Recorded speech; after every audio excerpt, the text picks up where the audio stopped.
A millionaire used to humiliating everyone, crosses paths with a determined young woman, and what begins as a simple confrontation turns into the city's most unexpected twist. The bell on the door of Flavor and Grain Cafe announced another workday on the busy main street in downtown Riverdale.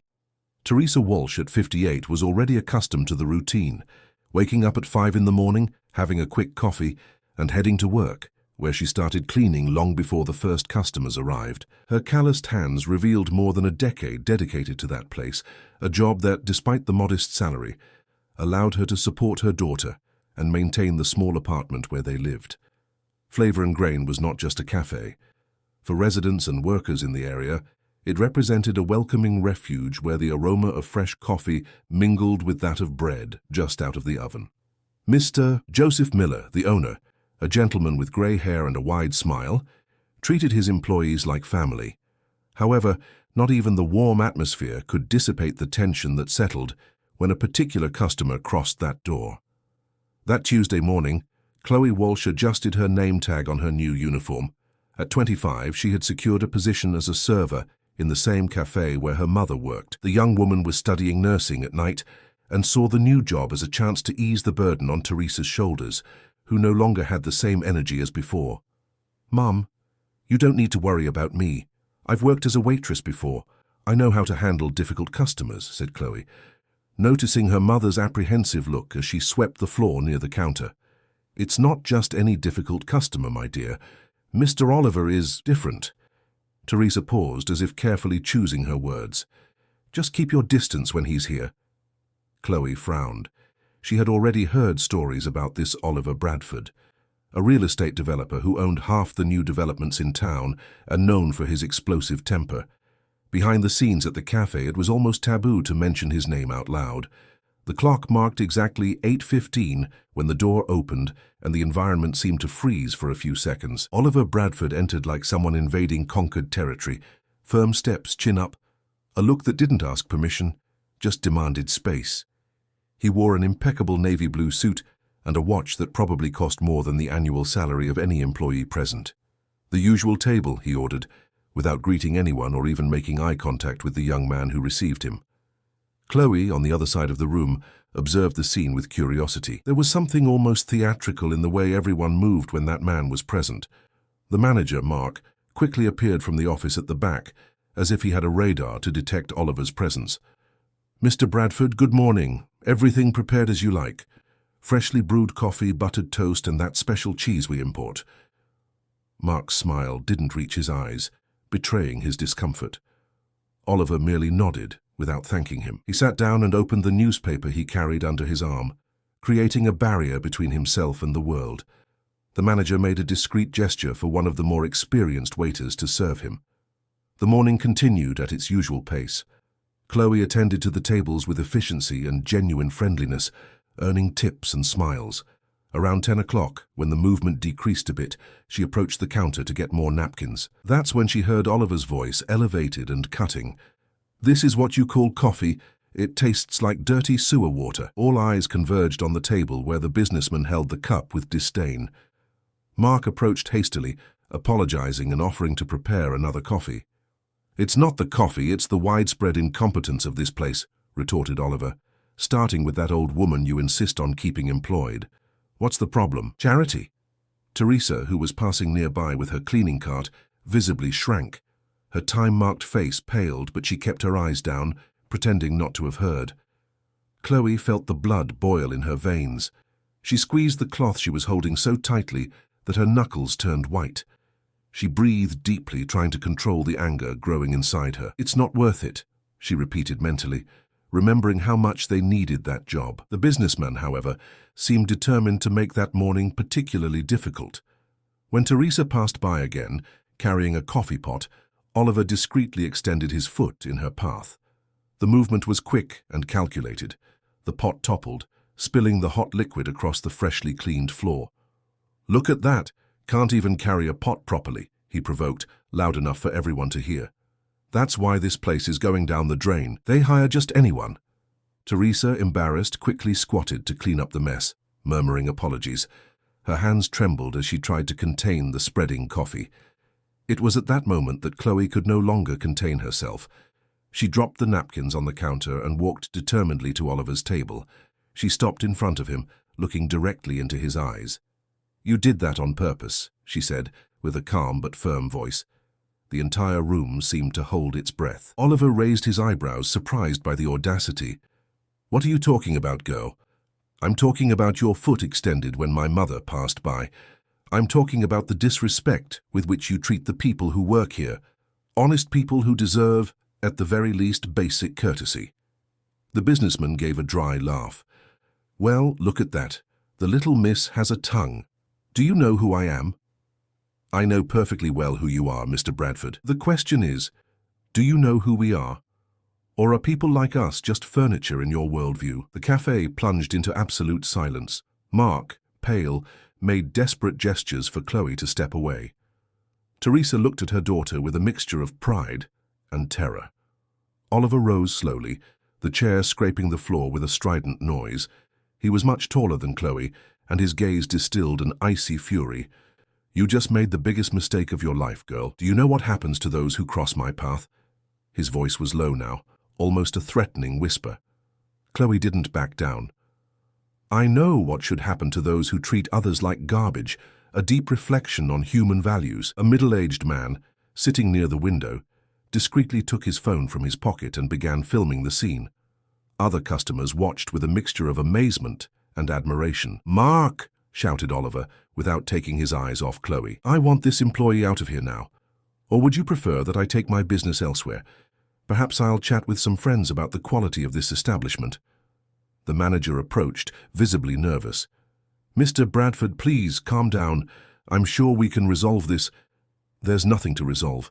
Either she goes or I go, and with me half of your customers." Chloe remained firm, although inside her heart was racing. She knew what was at stake, not just her job but her mother's as well. Still, something inside her said that this moment was important, that giving in would mean perpetuating a cycle of abuse that needed to be broken. "Mr. Bradford," she said in a serene tone, "everyone deserves respect, including you, and it's precisely because I respect your position that I refuse to accept behaviors that diminish the dignity of any person in this establishment." Chloe's words hung in the air like a silent challenge. Somewhere in the cafe, a cup clinked against a saucer. Outside, the street movement continued, oblivious to the drama unfolding inside. The confrontation had only just begun, and no one could predict the waves that this small act of courage would cause. If this story interested you, don't forget to subscribe to our channel and give it a like. Tell us from which city you're watching us. We continue. The video of the confrontation between Chloe and Oliver went viral on social media within hours. What began as an amateur recording made by customer Robert Matthews, a university professor who frequented Flavor and Grain every morning, soon became a symbol of resistance against abuse of power. "Waitress Confronts Arrogant Businessman in Riverdale" was the title that accompanied the video, quickly shared in WhatsApp groups, Instagram profiles, and Facebook pages. The comments were divided between fervent support for Chloe and criticism of her boldness. Some argued that she should have respected the hierarchy. Others elevated her as a modern heroine. The morning after the incident, Chloe arrived at the cafe apprehensively. She had spent the night awake, imagining that she would be fired. Her mother, Teresa, also hadn't slept, alternating between pride in her daughter's courage and concern for the future. "Chloe, my dear," said Mr. Miller, the cafe owner, as soon as she entered through the back door. "We need to talk." The young woman's heart tightened. She followed her boss to the small office at the back of the establishment, mentally preparing herself to receive the news of her dismissal and already calculating how they could survive without that income while she looked for another job. To her surprise, Mr. Miller's countenance was not one of disapproval, but a strange mixture of concern and admiration. "You know, girl, in 40 years of business, I've never seen anything like it," he began, adjusting his glasses on his nose. "What you did yesterday was imprudent." Chloe lowered her eyes, feeling the weight of the word. "But it was also courageous," he continued, surprising her. "That man has mistreated our employees for years, and no one, not even me, had the courage to confront him." "You're not going to fire me?" asked Chloe, still uncertain. Mr. Miller let out a brief laugh. "Fire you? Child, Do you have any idea what's happening out there? He turned the computer screen so she could see. The video had surpassed 1 million views. The hashtag #RespectAtFlavorandGrain was among the most commented topics, and the most surprising, a line was forming outside the cafe, with people who wanted to know the place and show support. I don't know if this is good or bad in the long run, pondered Mr. Miller, scratching his grey beard. Oliver Bradford has a lot of power in this town, but for now, let's ride this wave of solidarity. Throughout the day, the cafe remained packed. Customers asked to take photos with Chloe, who smiled embarrassed, not fully understanding the dimension that the confrontation had taken. Teresa, always discreet, observed her daughter with a mixture of concern and pride while continuing her cleaning tasks. In Oliver Bradford's office, the mood was quite different. The businessman furiously observed the notifications that wouldn't stop arriving on his cell phone. Friends, business colleagues, and even rivals sent links to the video, some with messages of solidarity, others clearly enjoying the situation. That girl will regret it, he muttered, throwing the phone on the mahogany desk. No one humiliates me like that and gets away with it. Carla Mendez, his personal assistant for more than 8 years, watched in silence. She knew that look well, the vein pulsing in the boss's temple, signs of a brewing storm. Have you seen this circus? He asked, pointing to the computer screen where a local report talked about the viral phenomenon of the cafe. They're portraying me as some kind of villain. Do you want me to contact our legal department? Asked Carla, maintaining a professional tone. Oliver made a dismissive gesture with his hand. No, that would only give more visibility to the matter. I need something more subtle. He spun in his chair, looking out the panoramic window that offered a privileged view of the city. Riverdale stretched at his feet, a pulsating metropolis where his name was synonymous with power and influence. He would not allow a simple waitress to tarnish the reputation that took decades to build. Carla, schedule a meeting with Richard Myers for this afternoon, he ordered, referring to the editor-in-chief of the largest newspaper in the region. And see if you can get information about this Chloe Walsh. I want to know everything. Where she lives, who she hangs out with, her weaknesses. The assistant nodded, silently leaving the room. When the door closed, Oliver allowed himself a moment of reflection. Why had that episode affected him so much? It wasn't the first time someone had challenged him, although it was rare. There was something about that young woman's posture, the way she faced him without fear, that awakened a deep, almost visceral discomfort. His cell phone rang, interrupting his thoughts. It was Gilbert Asher, his partner in several ventures. Oliver, I'm seeing this video that's circulating. Are you okay? The concern in Gilbert's voice had a subtext that Oliver immediately caught. How much would this affect business? I'm fine, he replied dryly. It's just a storm in a teacup. Soon everyone will be talking about something else. Well, if you need anything. Actually, I do, that cafe, Flavor and Grain. Who do they buy their supplies from?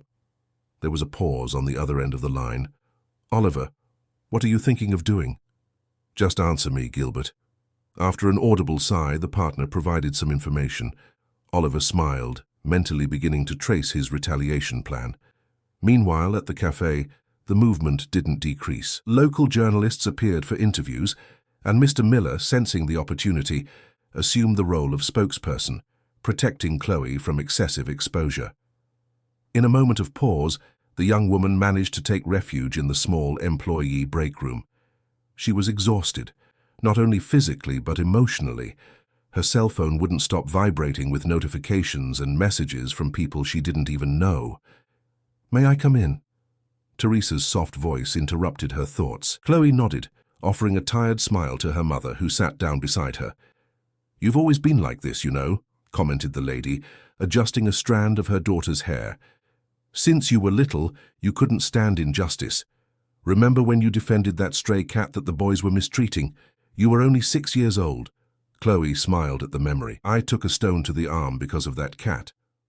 And yet the next day you were there again, protecting it. Teresa paused, her look becoming serious. But this time, my daughter, the enemy is much more powerful than a group of mischievous boys. The concern in her mother's voice made Chloe reflect. What had begun as a simple act of defense was transforming into something much bigger. People on social media already considered her a symbol of resistance against privileges and abuses of power. I had no choice, Mom. I couldn't stand still watching him humiliate you like that. Teresa squeezed her daughter's hand. I know, my love, and I'm proud. I'm just afraid of what's to come. I've known Mr. Bradford longer than you. He's not a man to forget offences. At that moment, Mark, the manager, rushed into the room. Chloe, there's someone who wants to talk to you. A guy named Lucas. Said he's from college. Confused, Chloe followed the manager to the main room. There she found Lucas Rivera, a classmate from the nursing course, smiling excitedly. You're a celebrity now, he exclaimed, showing his cell phone where the confrontation video continued to gain views. The whole class is talking about it, Chloe blushed. It wasn't a big deal, Lucas. I just did what I thought was right. Well, your attitude sparked interest beyond the internet, he said more seriously. Professor Lisa saw the video and was impressed with your stance. She leads that social project providing medical assistance in underprivileged communities, remember? She wants to invite you to participate. The offer caught Chloe by surprise. That project was highly sought after among nursing students, a valuable opportunity for practice and experience. She had always wanted to participate, but the positions were limited. Because of a video, she questioned, incredulous. Lucas smiled. Because of the attitude the video showed. The professor said she needs people with courage and principles to work in difficult areas. Chloe felt a wave of contradictory emotions. On one hand, she was happy with the opportunity. On the other, she feared that all of this was ephemeral, a moment of passing fame that would soon be forgotten, or worse, that it would have negative consequences she couldn't yet foresee. On the other side of town, Oliver was finalizing his meeting with Richard Myers. The editor left the office with a hefty check and clear instructions on how the businessman's image should be preserved in the next editions of the newspaper. And what about the girl? Asked Richard before leaving. Oliver displayed a cold smile. Let her enjoy her 15 minutes of fame. Soon she will learn that in real life, endings aren't always happy. When the door closed, Oliver picked up his cell phone again and dialed a number he rarely used. After 3 rings, a hoarse voice answered. Eddie? It's Oliver Bradford. Remember that favor you owe me? It's time to return it. Eddie Fisher, a former Flavor and Grain employee fired 6 months earlier for theft of merchandise, listened attentively to the businessman's instructions. The opportunity for revenge against his former bosses, coupled with a good sum of money, was too tempting to refuse. The sun was beginning to set in Riverdale when Chloe finally ended her shift at the cafe. The exceptional movement had tired everyone, but had also brought an atmosphere of hope. The tips had been generous, and Mr. Miller had announced a bonus for the team as recognition for the extra work. As she left through the back door, Chloe didn't notice the dark car parked on the corner, nor the figure that watched her attentively, recording her movements. The machinery of Oliver's revenge was already in motion, and the next few days would reveal how far the businessman was willing to go to recover his wounded pride. The first signs that something was wrong appeared 3 days after the confrontation. Rita Norton, the pastry chef at Flavor and Grain, arrived early as usual to prepare the cakes and sweets that made the establishment's success. When opening the industrial refrigerator, she noticed that the milk delivered the night before had a strange smell. Mark, I think we have a problem, she called, while the manager organized the register. The milk is sour. The manager frowned, approaching to check. Impossible. The delivery was last night. But there was no doubt. All the gallons of milk were unfit for consumption. An irritated call to the supplier resulted in vehement denials and the promise to send a new shipment immediately. These things happen, commented Mr. Miller, trying to calm the team. Let's improvise today, and tomorrow we'll return to normal. However, normality did not return. The next day, it was the coffee that arrived with a quality far inferior to the usual. Then the flour contained small insects. Next, the sugar had a strange metallic taste. Chloe observed the sequence of events with growing suspicion.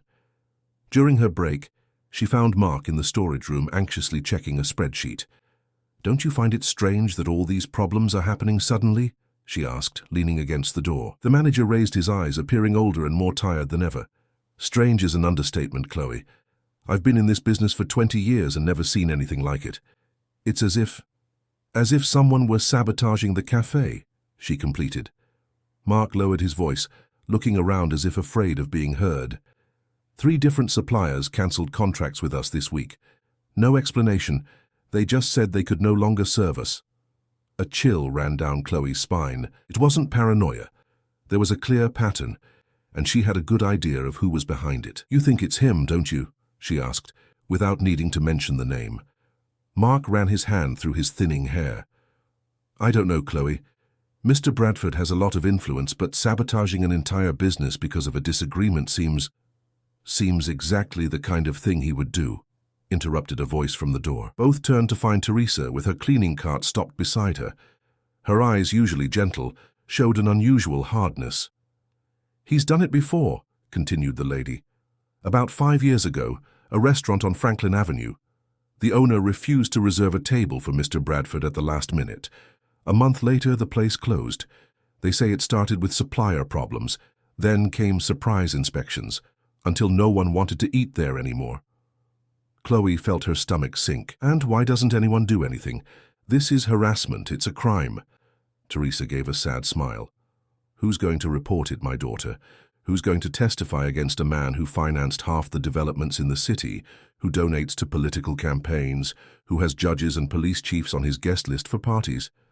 The silence that followed was heavy, laden with helplessness. Mark muttered something about checking the inventory and left hurriedly, leaving mother and daughter alone. "We can't just accept this," said Chloe, feeling the indignation growing again. "There has to be something we can do." Teresa approached, placing her hand on her daughter's shoulder. "Sometimes, my dear, the best fight is knowing when to retreat. Maybe it's time for you to look for another job." Chloe shook her head, determined. "No, Mom. This isn't just about me now. It's about everyone who works here, about Mr. Miller who built this place with so much care. I won't let a tyrant destroy all this out of pure whim." The conversation was interrupted by the sound of breaking glass in the main room. Mother and daughter ran to check and found a chaotic scene. An overturned table, coffee spilled all over the floor, and 2 men arguing loudly. "This is outrageous. I found a piece of glass in my coffee," shouted one of them. A burly guy in a flowered shirt that Chloe had never seen before. The other man, younger and equally unknown, showed his finger with a small bloodstain. "And I cut myself with something in the bread. What kind of place is this?" Mr. Miller tried to calm the furious customers, offering apologies and promising compensation. Some regular customers observed the scene with expressions of doubt, while others discreetly asked for the check. Chloe noticed something strange in the behavior of the 2 men. There was something rehearsed in their indignation, like actors following a poorly memorized script. When the younger one turned to grab his bag, she recognized his profile. It was Eddie Fisher, who had worked as a kitchen assistant before being fired for theft. The pieces of the puzzle began to fit in her mind. It wasn't just external sabotage. Oliver had recruited people to cause problems inside the cafe. In the days that followed, the incidents multiplied. A customer claimed to have found a hair in her pie. Another complained of stomach pain after consuming a sandwich. A third accidentally tripped and dropped an entire tray of dishes. The reputation of flavor and grain, built over years of impeccable service, began to suffer scratches. Social media, which days before exalted the establishment as a symbol of resistance, now filled with comments questioning the hygiene and quality of the place. On a particularly difficult afternoon, after another incident involving an alleged insect in a cup, Chloe found Paula Rodriguez, one of the oldest waitresses, crying in the locker room. "I can't take it anymore," sobbed Paula, when Chloe sat beside her. "Today a customer treated me like I was a criminal, saying we should all be sued." "Was it the man in the gray suit?" asked Chloe, recalling the arrogant customer who had caused a scene earlier. Paula nodded, drying her tears. "He seemed familiar, you know. Then I remembered where I had seen him, at the end-of-year party of Bradford Construction. He works for Mr. Bradford." The confirmation of Chloe's suspicions came like a punch to the stomach. It was an orchestrated campaign, meticulously planned to destroy the cafe. "Paula, you need to tell this to Mr. Miller," insisted Chloe. The waitress shook her head, frightened. "I can't get involved in this. I have 2 children to raise. I can't risk my job." "But it's precisely your job that's at risk if the cafe closes." "I'll find another," retorted Paula, getting up and adjusting her uniform. "Chloe, you're young, brave, and don't have as much to lose." "I don't have that luxury." Paula's words echoed in Chloe's mind during the rest of her shift. Was she being selfish by resisting? Was she putting at risk the livelihood of all employees just to satisfy her sense of justice? At the end of the workday, while organizing some tables, Chloe noticed a man sitting alone in the corner, discreetly observing the environment. Something in his posture alerted her senses. She approached with the excuse of collecting the empty cup. "Can I bring you anything else, sir?" The man smiled, a smile that didn't reach his eyes. "No, thank you, just observing." "Observing what exactly?" asked Chloe, abandoning the professional tone. "The fall," he responded simply. "It's like watching an accident in slow motion." "Fascinating." Chloe felt a chill. "Who are you?" The man stood up, leaving a $50 bill on the table, much more than the value of the coffee. "Let's say I'm just a messenger. Mr. Bradford sends his regards and says, this is just the beginning." Before Chloe could respond, he had already left, blending with the pedestrians on the busy sidewalk. That night, after closing, Mr. Miller convened an emergency meeting with all employees. His usually jovial face was marked with concern.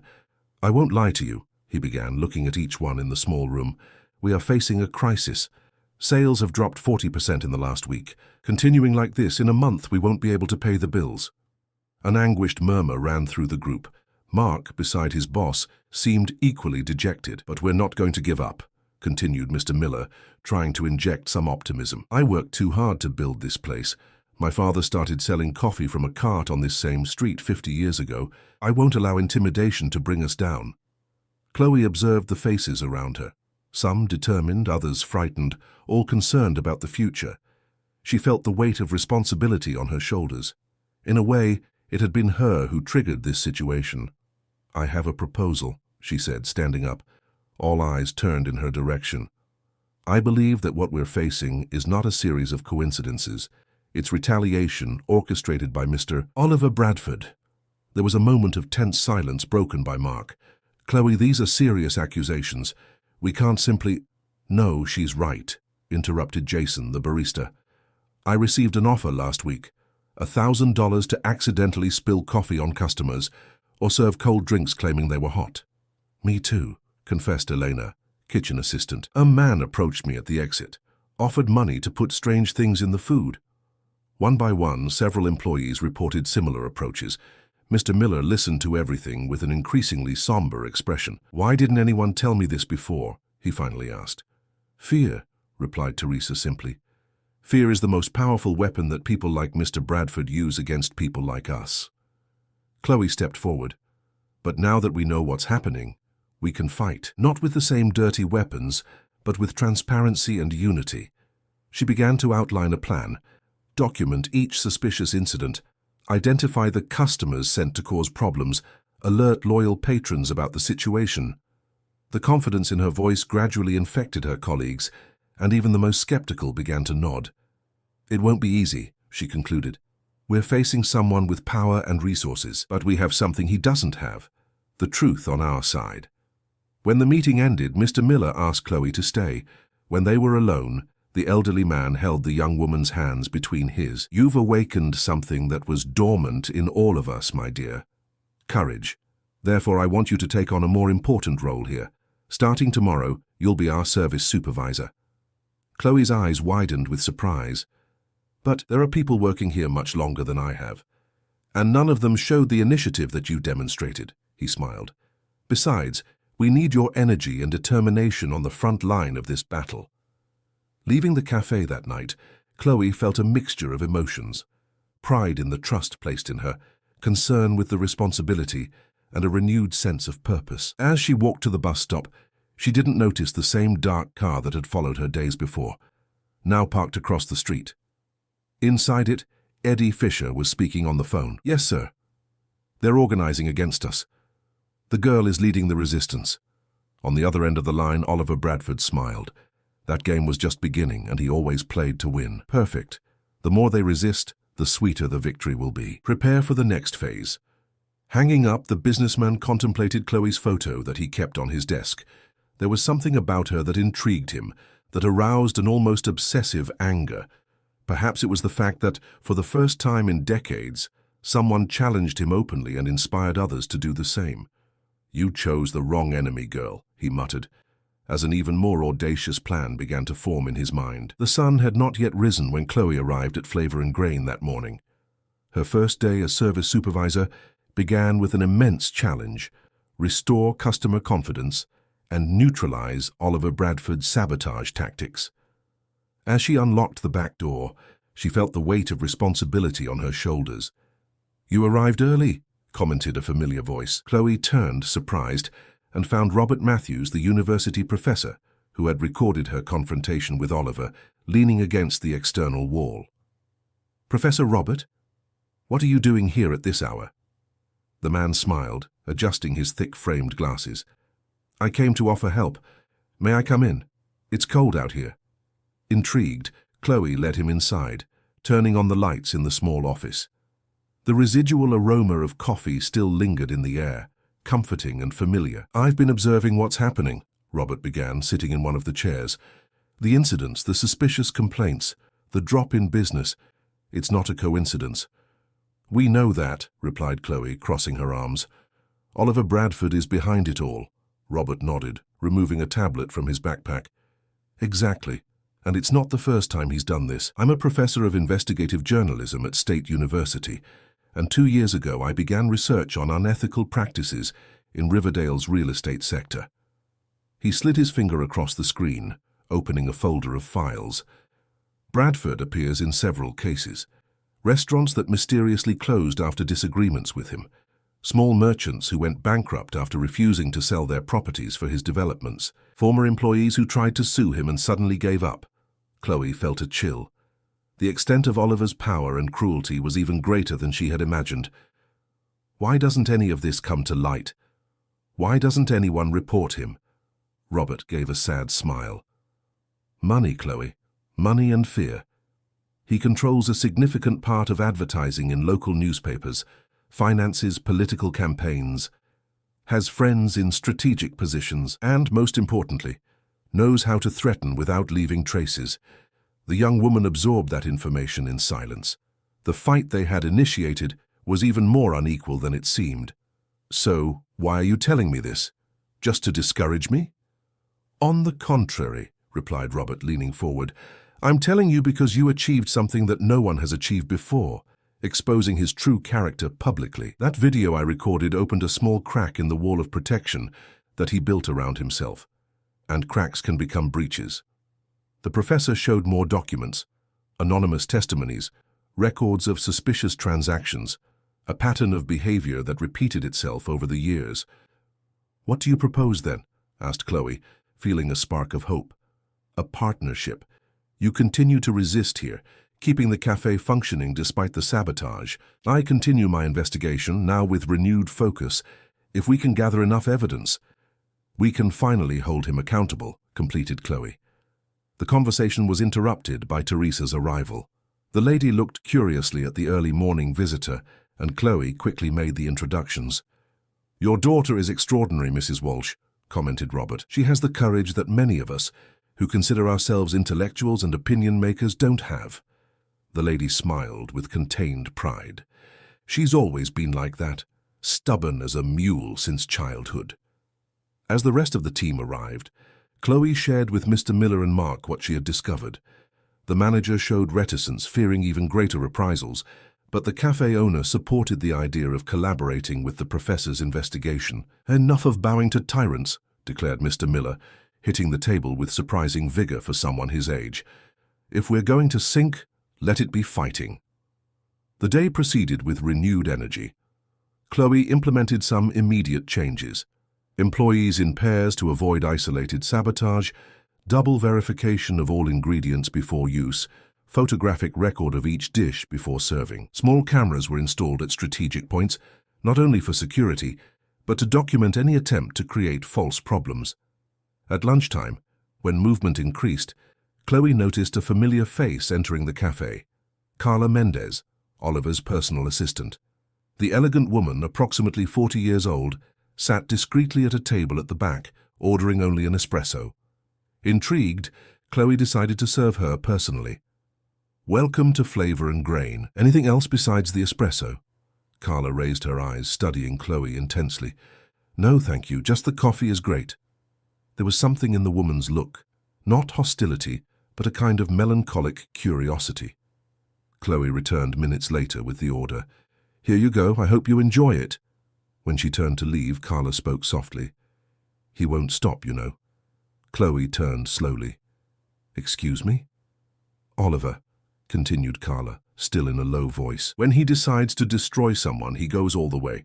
Believe me, I know that better than anyone." Sensing there was something important there, Chloe sat down discreetly. "Why are you telling me this?" The assistant took a sip of coffee, buying time. Her eyes scanned the environment as if checking if they were being observed. "Because I'm tired," she finally admitted. "Tired of being an accomplice, of seeing good people being crushed. I was like you know, had principles, courage to defend what I believed in. What happened?" A sad smile crossed Carla's lips. "Life happened. A sick child needing expensive treatments, bills to pay. And then you make a compromise here, ignore an injustice there, until one day you wake up and no longer recognize the person in the mirror." Chloe felt a strange empathy for the woman. "It's never too late to change." "Maybe," murmured Carla. "Or maybe some souls are already damaged beyond repair." She opened her purse, leaving a $100 bill under the cup. "What I can do is warn you. He's planning something big, something definitive." Before Chloe could ask more, Carla stood up. "Be careful, Chloe Walsh. You've awakened something in him that goes beyond common anger, almost an obsession." With those enigmatic words, she left, leaving Chloe with more questions than answers. In the afternoon, Robert returned with news. While helping to organize some shelves in the storage room, he shared his discovery with Chloe. "I found something interesting about Bradford's past," he said, lowering his voice, although they were alone. "Before becoming the real estate magnate, he was just Oliver Smith, son of a domestic worker." Chloe raised her eyebrows, surprised. "Smith? He changed his surname?" "Adopted his stepfather's surname when he died, also inheriting his first properties," explained Robert. "But what really caught my attention was where his mother worked, in the Walsh family home." A heavy silence fell between them as Chloe processed the information. "Walsh? Like me and my mother?" "Exactly. Your uncle Richard Walsh was a successful businessman in the 80s. His wife Helen was known for her social work. They had a mansion in Oakwood where several maids worked, including Oliver's mother." "It must be a coincidence," murmured Chloe, although she felt a strange premonition. "Walsh is a common surname." Robert didn't seem convinced. "Maybe. But there's more. When Oliver was approximately 16 years old, there was a scandal involving the Walsh family. Something related to embezzlement in the company. Richard Walsh lost everything, and the family fell from grace. Curiously, it was at that time that Oliver began his rise. The implications hung in the air, unspoken but perceptible. Could there be some connection between the Walsh family's past and Oliver's current persecution? "I need to talk to my mother," decided Chloe. "She never talks about our family before I was born, but now I need to know." That night, in the small apartment she shared with Teresa in a peripheral neighborhood of Riverdale, Chloe finally summoned the courage to approach the subject. After the simple dinner, while her mother knitted in front of the television, she turned off the device, sitting directly in front of her. "Mum, I need to ask something important, something about our family, about the past." Teresa stopped knitting, a shadow crossing her gaze. "What kind of question, my daughter? Does the name Richard Walsh mean anything to you?" The knitting fell into the lady's lap, whose face visibly paled. For long moments, only the ticking of the wall clock filled the silence. "Where did you hear that name?" she finally asked, her voice almost a whisper. "So you do know him," noted Chloe, feeling her heart accelerate. "Who was he, Mom? What relationship do we have with him?" Teresa slowly rose, walking to a small dresser. From the bottom of the last drawer, she retrieved a shoebox worn by time. She sat down again, placing the box between them. "Richard Walsh was my brother," she revealed, opening the box to show old photographs. "Your uncle." Chloe picked up one of the photos with trembling hands. It showed an elegant man beside a beautiful woman and 3 small children. She recognized her mother, much younger among them. "Why did you never tell me about him? About this part of the family?" Teresa sighed deeply. "Because it's a painful story, my daughter." Richard was the oldest of us four. Intelligent, ambitious, built an empire from nothing. He helped us all, ensured education for the younger ones. I worked in the administration of one of his companies. She ran her fingers over the photo, as if she could touch the past. Then, the scandal came. They accused Richard of embezzling money, of defrauding investors. Overnight, everything collapsed. The assets were confiscated, the reputation destroyed. And was it true? Did he really do that? Asked Chloe, fearing the answer. Never, replied Teresa firmly. My brother was incapable of such a thing. Someone framed him, planted evidence. Richard was exonerated years later, but it was too late. He had lost everything, including his health. He passed away before you were born. And his family. That woman in the photo, the children.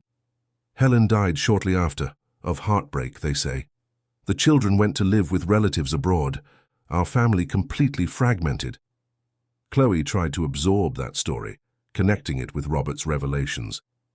Mom, did you know someone named Oliver Smith? Maybe the son of one of the maids at Uncle Richard's house? Teresa's face transformed, a mixture of recognition and alarm. Oliver, Constance's son? How do you know about him? It's a long story, replied Chloe, feeling they were reaching something important. What do you know about him? Teresa rummaged in the box, finding another photograph, a group of uniformed employees in front of an imposing mansion. She pointed to a middle-aged woman with a tired expression, and beside her, a thin teenager with an intense look. Constance was the main cook. Oliver, her only son, used to help her on weekends. He was a quiet, observant boy. Richard liked him, even paid for his education for a while. And what happened to them after the scandal? Teresa frowned, trying to remember. Constance continued working for other families. As for Oliver, I heard he got a job at the construction company that bought Richard's old company for a fraction of the value. It was the last time I heard about him until he appeared as Oliver Bradford, the powerful businessman who humiliates your mother at the cafe, completed Chloe, the pieces of the puzzle finally fitting together. Wait, said Teresa, suddenly alarmed. Are you saying that Mr. Bradford, the man who frequents Flavor and Grain, is that same Oliver? Constance's son? Chloe nodded slowly. And I believe it's not a coincidence that he chose precisely the cafe where you work to frequent and mistreat the employees. Mother and daughter looked at each other, the same unformulated question hanging between them. What did Oliver Bradford really want? Revenge for some old resentment? Or was there something deeper, more sinister in his obsession with the Walsh family?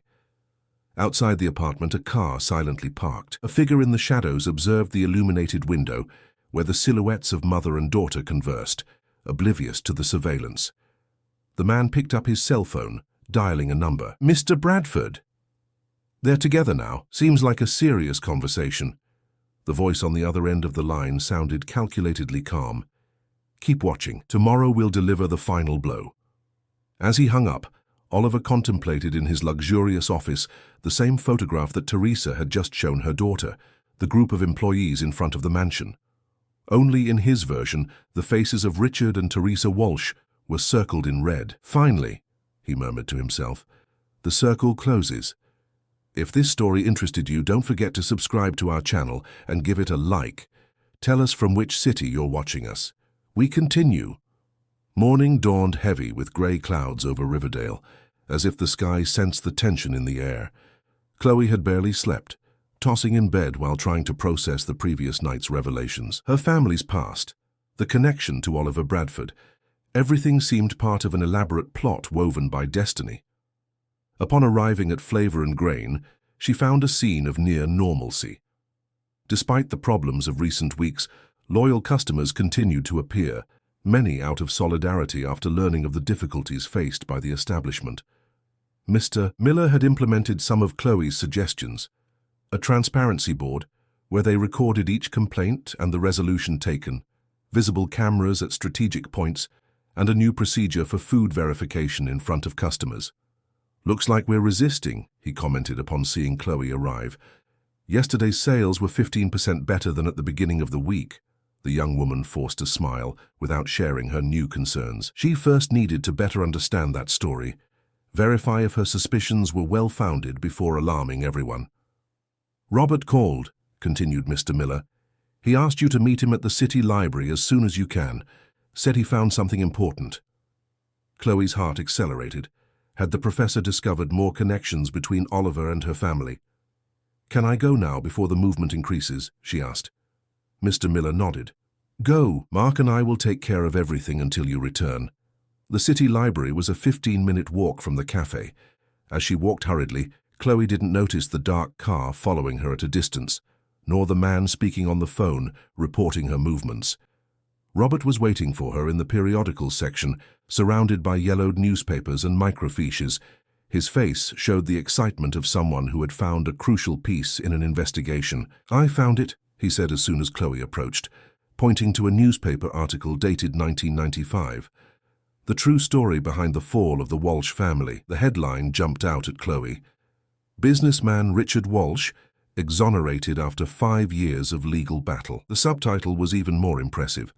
"False evidence was planted by trusted employee. Read this part," indicated Robert, pointing to a specific paragraph. Chloe read in a low voice. "Investigations revealed that incriminating documents were falsified by A.S., then financial assistant of the company, who later acquired part of the assets at undervalued prices through third parties." "A.S.," murmured Chloe. "Anthony Smith." "Anthony Smith was Oliver's stepfather," explained Robert.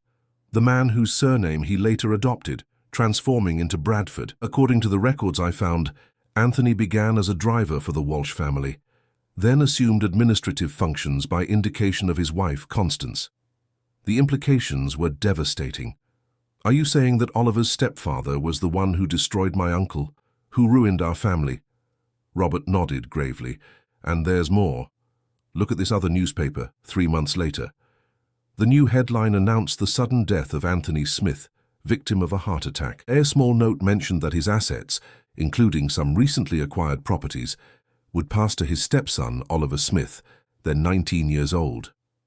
He inherited the fruits of the crime," concluded Chloe, feeling a mixture of anger and incredulity. "Built his empire on the misfortune of my family. And now, decades later, when he discovers by chance that Richard Walsh's sister works in a cafe he frequents, he begins a systematic humiliation campaign," completed Robert. "First against Teresa, then against the entire establishment when you confront him." "But why?" questioned Chloe.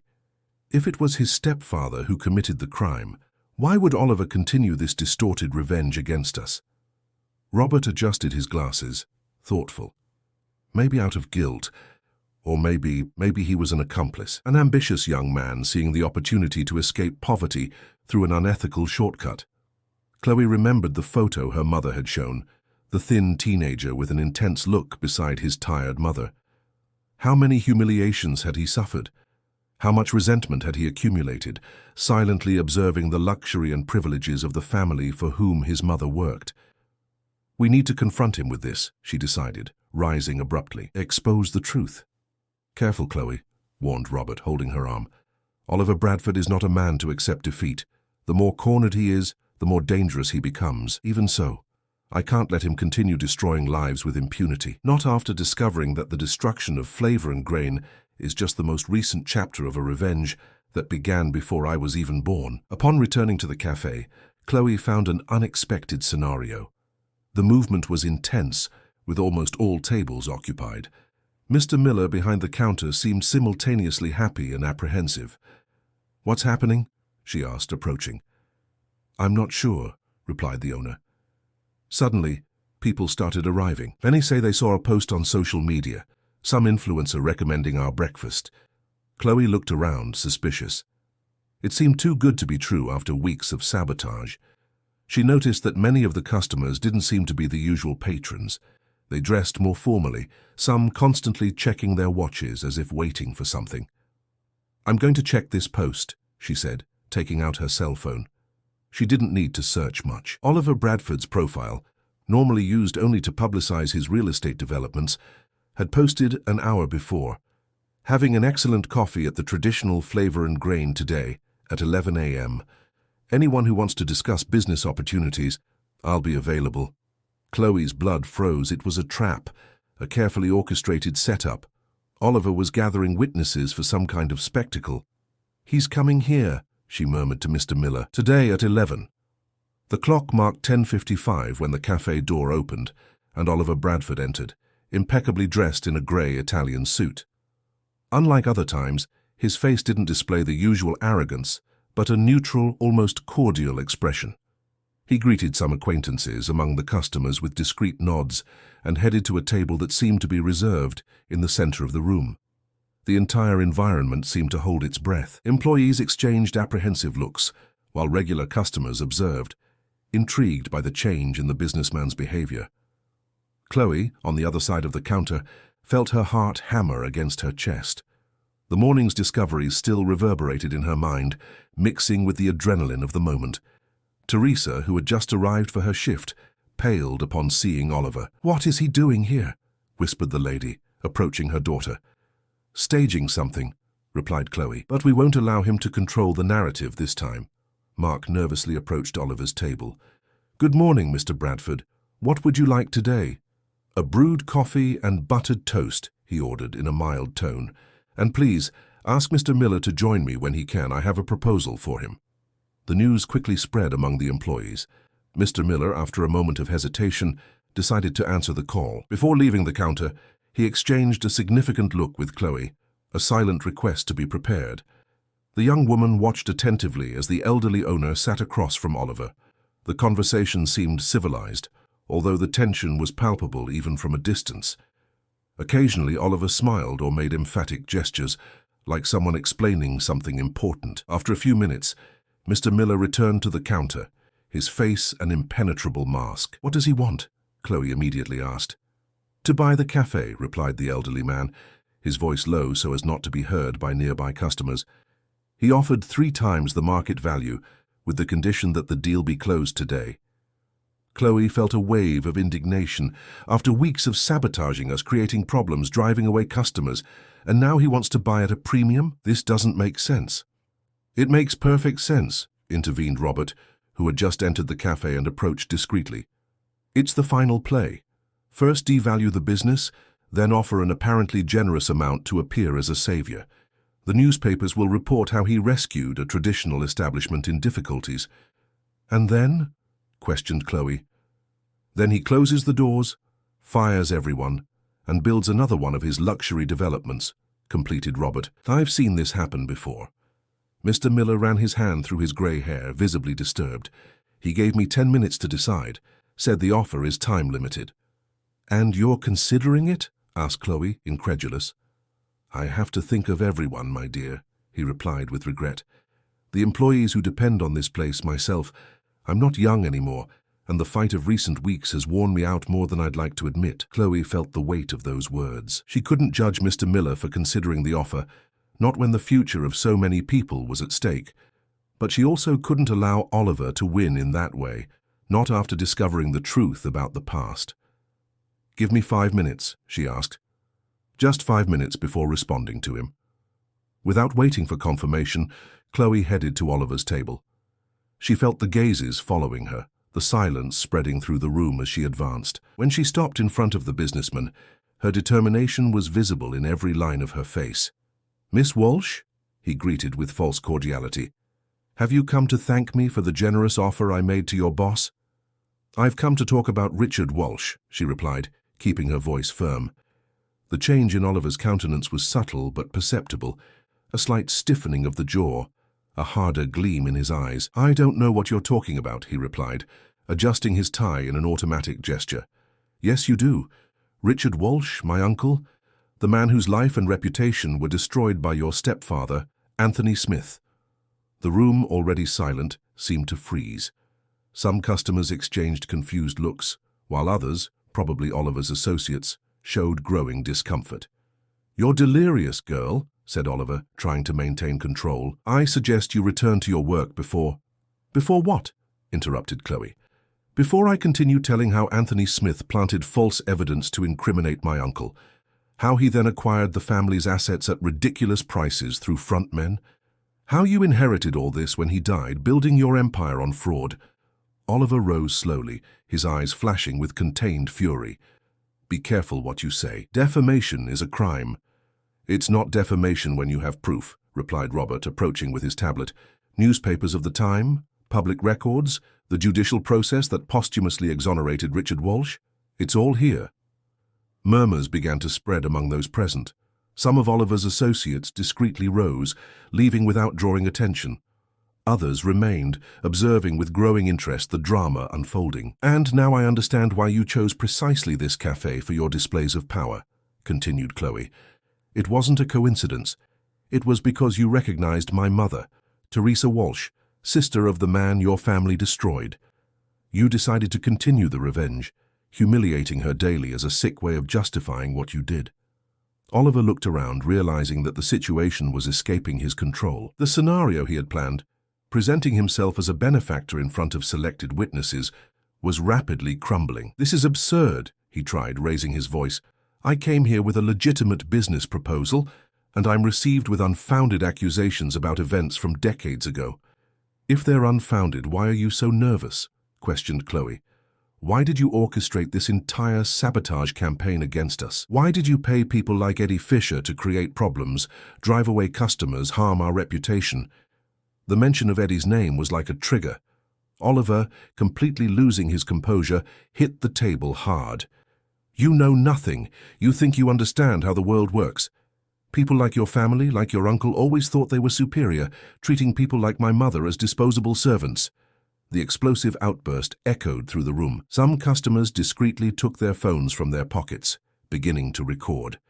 "Richard Walsh deserved every penny he lost," continued Oliver, now unable to contain the torrent of accumulated resentment. "And yes, I paid people to ruin this place, just as I'll pay to destroy anything with the Walsh name in this town." The confession hung in the air like a sentence. Oliver, realizing too late what he had done, looked around and saw the phones pointed in his direction, recording every word. It was at that moment that something unexpected happened. The businessman's face, previously contorted with rage, suddenly lost its color.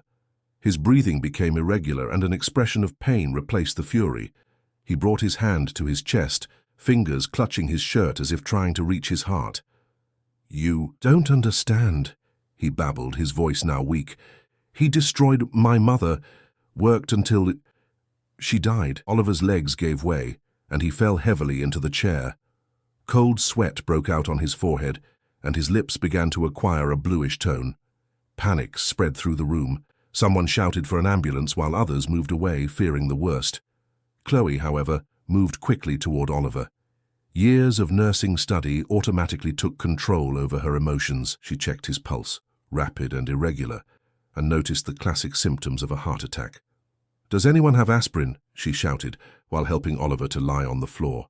"Mark, bring the first aid kit. And has someone already called 911? The world around seemed to decelerate as Chloe initiated emergency procedures. That man, who minutes before represented everything she despised, arrogance, cruelty, abuse of power, was now vulnerable, dependent on her help to survive. For a brief instant, a terrible thought crossed her mind. What if she simply did nothing? If she let destiny follow its course? No one would blame her. She could claim that she did her best, that she wasn't prepared for such a serious emergency. But the thought disappeared as quickly as it had arisen. It wasn't who she was. It wasn't what her mother had taught her. It wasn't the values she so passionately defended. "Hang in there," she murmured to Oliver, whose eyes, now full of fear, fixed on hers. "Help is coming." Around them, the circle of spectators observed in respectful silence. Teresa approached slowly, kneeling beside her daughter. Without saying a word, she began to assist her in the procedures, passing cold compresses on Oliver's forehead, monitoring his breathing. The contrast couldn't be more striking. Mother and daughter caring for the man who had dedicated so much effort to humiliate them and destroy their livelihood. The irony didn't escape any of those present. When the ambulance sirens finally sounded outside the cafe, Oliver weakly grabbed Chloe's wrist. "Why?" he whispered, his voice almost inaudible. "Why are you helping me? After everything?" Chloe looked deeply into the eyes of the man who had caused so much harm. At that moment, she didn't see the powerful businessman, the implacable enemy, but just a human being confronting his own mortality. "Because some chains need to be broken," she replied simply, "and that begins with an act of compassion, even when it seems impossible." 3 weeks passed since the dramatic confrontation at Flavor and Grain. Autumn advanced over Riverdale, tinting the trees with golden tones and scattering dry leaves on the sidewalks of Main Street. Life followed its course, but nothing remained exactly as before. The cafe experienced a remarkable transformation. What had begun as an existential crisis for the business had converted into an unexpected opportunity. The videos of the final confrontation, Oliver's explosive confession followed by his collapse and Chloe's heroic assistance, went viral even more than the first. The complete story was revealed by local newspapers and even some national outlets. The powerful businessman building an empire on frauds of the past, the personal revenge against the family of his victims, and the unexpected turn when those he persecuted saved his life. The narrative captured the public's imagination. Flavor and Grain became a kind of local tourist spot, with visitors from neighboring towns making a point of knowing the scenario where the drama had unfolded. Mr. Miller, initially uncomfortable with the sudden fame, gradually learned to appreciate it, especially when it translated into a 200% increase in sales. Chloe, in turn, dealt with her own version of celebrity. Interviews, invitations to speak about business ethics at universities, and even a proposal to write a book about the experience. Although she flirted with the idea of leveraging the visibility to boost her future nursing career, she kept her feet on the ground, continuing her work at the cafe and her studies. That Wednesday morning, while organizing some tables before opening, Chloe was surprised by an unexpected visit. Carla Mendez, Oliver's ex-personal assistant, entered discreetly through the main door, which still displayed the closed sign. "Sorry to show up like this," said the woman, seeming out of place without her usual executive outfit, replaced by jeans and a simple blouse. "I needed to talk to you before leaving." "Leaving?" asked Chloe, indicating a chair for the visitor. Carla nodded, sitting down. "I accepted a job in Portland, a fresh start, let's say." "And how is Mr. Bradford?" The question naturally escaped Chloe's lips, who was surprised by her own genuine interest. "Physically, recovering well. It was a serious scare, but he arrived at the hospital in time." Carla paused, carefully choosing her words. "Mentally, it's more complicated. I've never seen him so shaken. The entire power structure he built, the entire narrative he created for himself, everything crumbled in a matter of minutes." Chloe absorbed the information in silence. It was difficult to imagine Oliver Bradford vulnerable, stripped of the arrogance that seemed to define his existence. "He asked me to deliver this to you," continued Carla, extending a thick paper envelope. "He said he didn't have the courage to come personally, but that it was important for you to receive it." Hesitant, Chloe accepted the envelope. It was heavy, sealed with the monogram OB in red wax. "What's in here?" "I'm not sure. He prepared it in private. But I suspect it's both a confession and an apology, in his way." Carla rose, adjusting her bag on her shoulder. "He may never admit it out loud, Chloe, but you changed something in him. On the day he left the hospital, the first thing he did was call his lawyers." "To sue the cafe?" asked Chloe, alarmed. Carla smiled softly. "No. To create a reparation fund for families harmed by his businesses over the years, starting with yours." With those words, the ex-assistant said goodbye and left, leaving Chloe alone with the mysterious envelope and an avalanche of contradictory thoughts. Only later, after her shift, did she find the courage to open the envelope, alone in the small back room. Inside were 3 items: a handwritten letter, a set of legal documents, and an old faded photograph. The photograph showed a middle-aged woman in a domestic worker's uniform, embracing a skinny boy of approximately 10 years. Behind them, partially visible, was an imposing mansion. Chloe turned the photo and read the inscription: "Constance and Oliver, Walsh Residence, 1985. With slightly trembling hands, she unfolded the letter.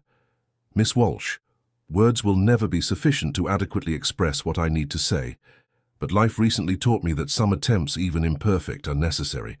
My mother worked for your family for 15 years. They were different times, and although your Uncle Richard was considered a fair employer by the standards of the time, the disparity between our realities was abysmal.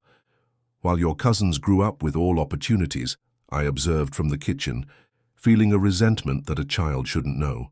When my stepfather, Anthony, began working for the Walshes, I saw in him a father figure for the first time. He nurtured my dreams of ascension, and slowly also my hatred for the privileged.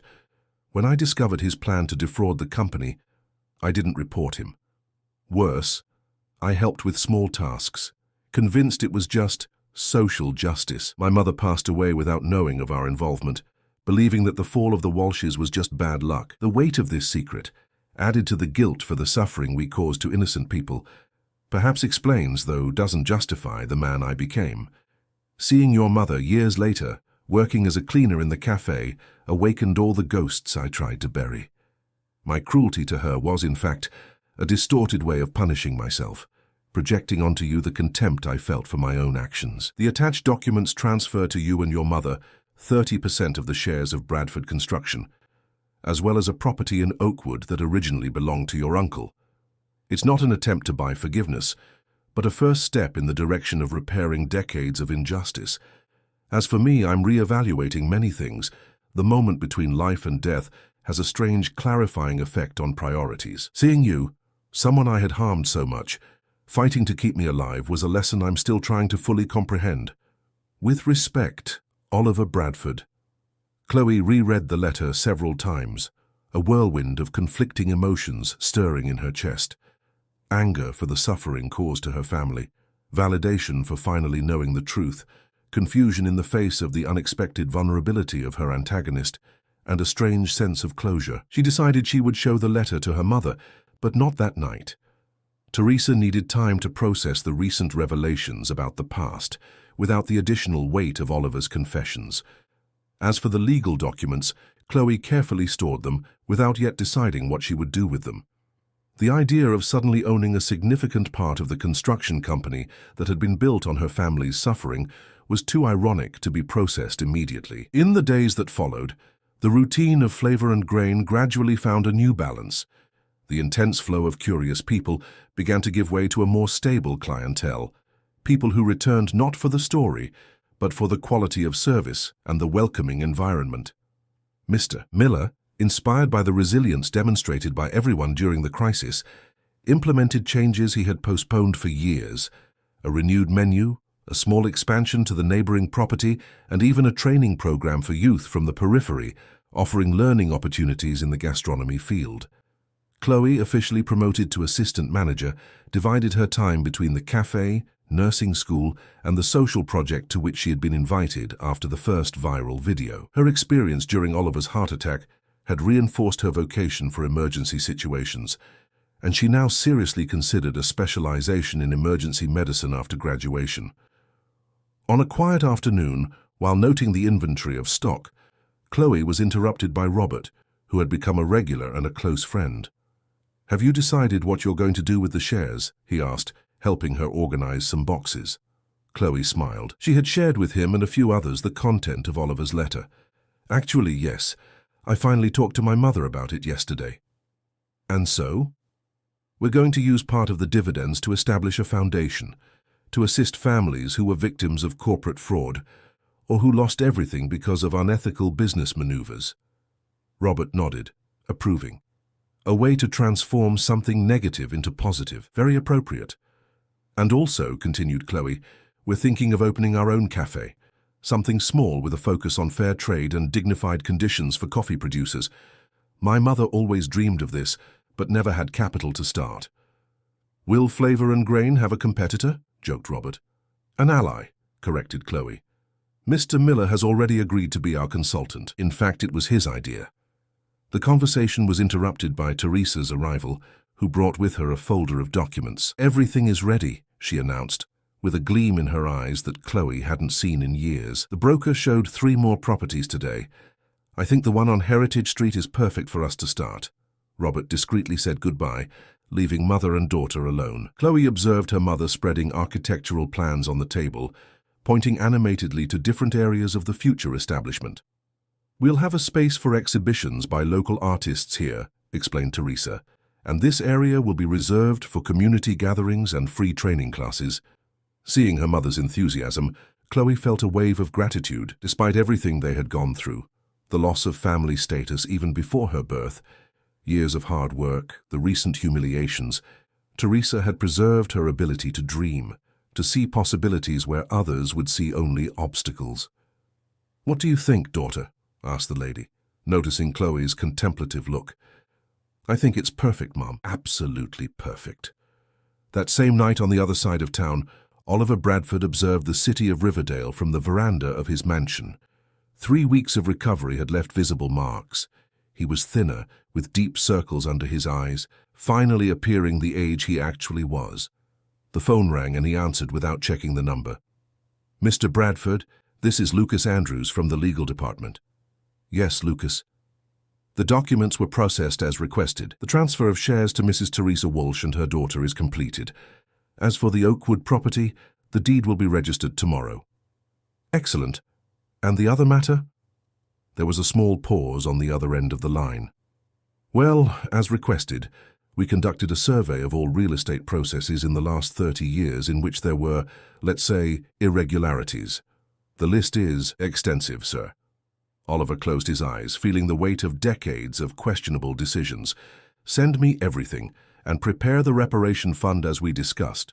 Sir, I must warn you that this will represent a significant impact on the company's assets. The shareholders will have to understand," interrupted Oliver, with a firmness that surprised even himself. "Some debts need to be paid, no matter the cost." As he hung up, he turned his attention again to the city that stretched below, the lights dotting the darkness like earthly stars. Somewhere in that sea of lights was Flavor and Grain, probably closing its doors after another workday.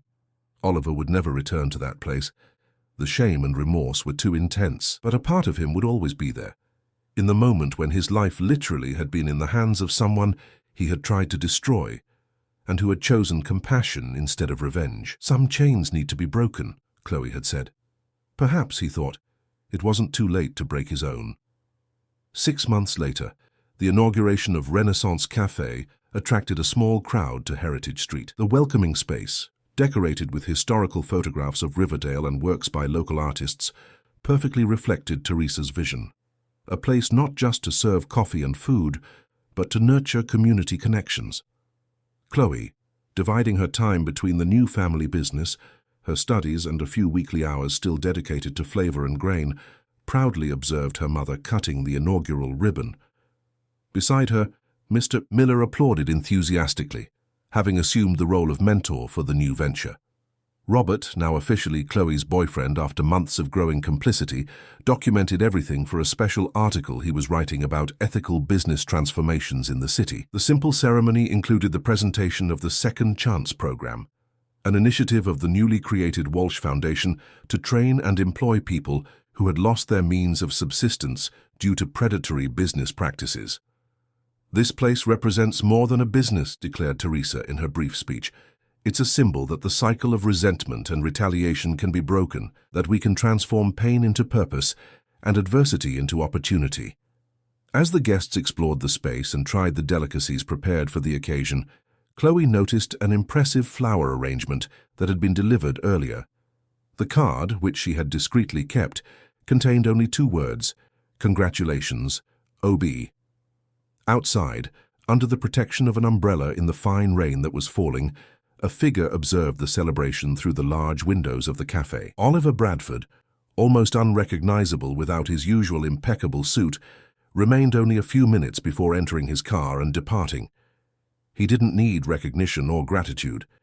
He just needed to see, with his own eyes, that something good had finally emerged from decades of bitterness and resentment, that the vicious circle of pain generating more pain had been, finally, interrupted. As he drove through the wet streets of Riverdale, he felt something he had forgotten was possible, a lightness, as if an invisible weight had been removed from his shoulders. It wasn't redemption. He knew that some actions couldn't be completely redeemed. But perhaps it was the beginning of a different path. The rain intensified, washing the streets and offering the city a glimpse of renewal. In 2 different cafes, one established, one newly born, people gathered, conversed, shared stories, and built connections. Life followed its course, transformed by the courage of a young woman who had decided that respect and dignity were not privileges, but inalienable rights of all. And somewhere between those raindrops, between the welcoming lights of the storefronts and the aroma of fresh coffee, hung the perception that even the bitterest stories can eventually find a sweet ending.